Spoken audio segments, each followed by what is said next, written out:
ආයිබෝන් මට මේ පොඩි දෙයක් මතක් වුණා දැන් අර මේ විභාගෙට පාඩම් කරන ළමයි විභාගෙට පාඩම් කරනවා ගොඩක් කටට විද්‍යාව අමාරුයි. හරිද? මේ සයන්ස් කියන සබ්ජෙක්ට් එක අමාරුයි කියලා හිතාගෙන ඉන්නවා. හරිද? එතකොට මේ මම අද වීඩියෝ එක කරන්නේ O level සහ A level සාමාන්‍ය පෙළ උසස් පෙළ විද්‍යාව කියන මාතෘකාවට. හරිද? ඒතකොට මේ විද්‍යාව කියන එක අමාරුයිද? ඇත්තටම අමාරු නෑ. මෙහෙම අමාරුයි කියලා කියන්නේ එක්කෝ ඒ සබ්ජෙක්ට් එක ගැන ඉගෙනගෙන නෑ, එක්කෝ ඉගෙනගත්ත දේ මතක නෑ, එක්කෝ තේරෙලා නෑ. ඔහොමනේ. එතකොට මම අද කියලා දෙනවා මේක කජු කන්නා වගේ ලේසි කරගන්න ක්‍රමයක් විද්‍යාව. මොකද්ද? ඔයගොල්ලන් ගන්නවා පොත් තුනක්.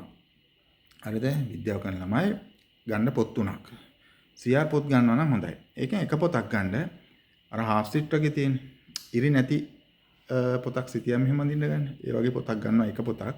අනිත් දෙක ගන්නවා තනි රූල් පොත් දෙකක්. හරිද? අරගෙන දැන් O level කරනවා නම් උදාහරණයක් වශයෙන් O level ළමයි ගත්තොත් එහෙම විද්‍යාව පොත් තුනයිනේ තියෙන්නේ. ඔය තුනෙන් තමයි පේපර් හදන්නේ. විද්‍යාව 9 වසර පොත, 10 වසර පොත, 11 වසර පොත. ඔය පොත් තුන නෑනේ.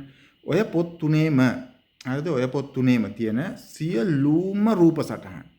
සියලුම රූප සටහන්. මගේ මතක හැටියට රූප සටහන් තියෙනවා 180 එකක් හෝ දෙකක්. හරිද? එකක් වගේ මතක.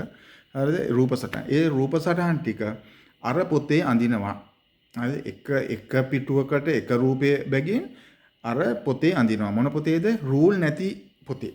හරිද? රූප සටහන් විතරයි අඳින්නේ. ඒ රූප සටහන එක පාට පෑන් පාවිච්චි කරන්න. රූප සටහනෙන්ද ඒක නම් කරා. ඔන්න පළවෙනි පොත. දෙවෙනි පොත ගන්න අර පොත් තුනේම 9 වසර 10 වසර 11 වසර තියෙන පොත් තුනේම සියලුම සූත්‍ර හරිද? ඒ අදාළ සූත්‍රය ලිව්වා. මොකද්ද මේ හේතු? ඒ සූත්‍රේ නම ලිව්වා. ඇයි මේක ලිව්වේ? මේකෙන් මොකද්ද වෙන්නේ? සූත්‍රය ලිව්වා. පැහැදිලිද කියන්නේ? හරිද? ඒ සූත්‍රයත් එක්කම ඒ හිතන්නකො ඡාය ශක්තිය සම්බන්ධ සූත්‍රය න ඝර්ෂණය සම්බන්ධ සූත්‍රයත් ඒ සූත්‍රයයි ඒක අදාළ නියමය ඒ ටික එක පිටුවක ලියනවා. ඔන්න ඔය විදිහට ඒ පොතේ සූත්‍ර ටික ලියනවා. හරිද? ඊට පස්සේ අනිත් පොත කිව්වේ පොත් තුනක් ගන්න ඊළඟ පොත. ඒ පොතේ ඒ අතරින් පතර තියෙන විශේෂ කරුණු. පාඩමේ නම ලිව්වා, ඒ විශේෂ කරුණ ලිව්වා. පාඩමේ නම ලිව්වා, විශේෂ කරුණ ලිව්වා. පාඩමේ නම විශේෂ කරුණ ලිව්වා. right? ඔය තුන හරිද? ඔයාට මාස 3ක් තියෙනවා නම් ඔය පොත් තුනම හරිද?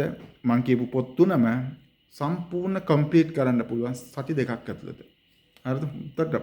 හොඳට ඔළුවට අරන් මහන්සි වෙලා සති දෙකක් ඇතුළත ඔය පොත් තුන හදාගෙන රිපීට් කර ප්‍රැක්ටිස් කරන්න. right? විද්‍යාවට ඒකක් ෂුවර්. ඕකම තමයි A level ළමයින්ට. right? කරලා බලන්න. ඒකක් ෂුවර්. මම පුල් මන්ද ගෙදර. thank you very much.